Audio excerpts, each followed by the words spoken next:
Jajpur road Keonjhar Dhamra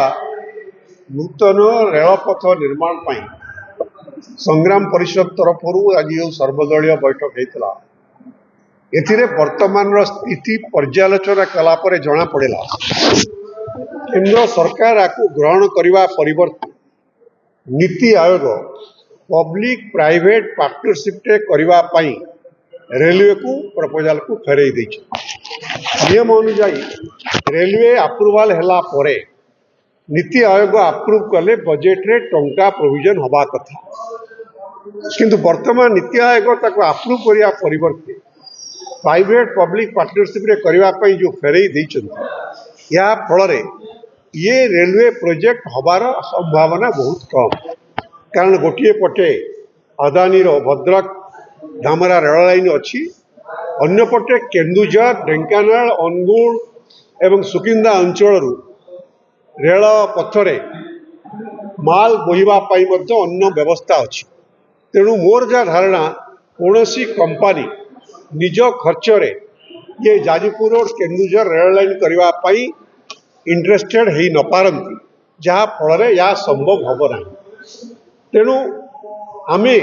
यार दृढ़ प्रतिवाद एवं निंदावाद करुच्छे सरकार पार्लियामेंट रे धारणा देला परे रेलवे मंत्री एवं धर्मेंद्र प्रधान जो भाव में प्रतिश्रुति देते आमे आशा करूँ ये रेलवे लाइन निश्चित भाव में हम, किंतु ये जो नीति आयोगर रेफरेंस पर आज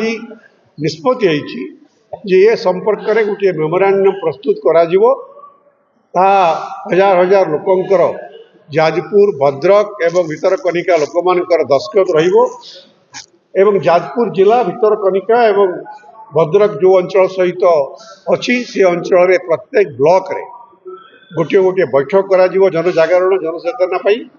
एवं दस्खत संग्रह करा तापरे जाजपुर रोड जाजपुर टाउन रे बड़ धरणर सभा करा एवं निर्दिष्ट दिन मध्य समग्र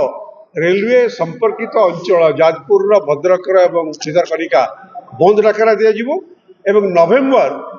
जो शीतकालीन अधिवेशन हम पार्लियामेंट में आउ थे धारणा दिया आम कहीचु प्रत्येक दल जदि जो माने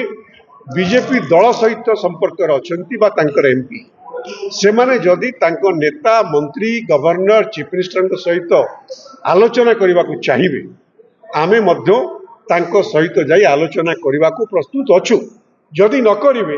आगामी दिन में जो आंदोलन हम दलमत निर्विशेष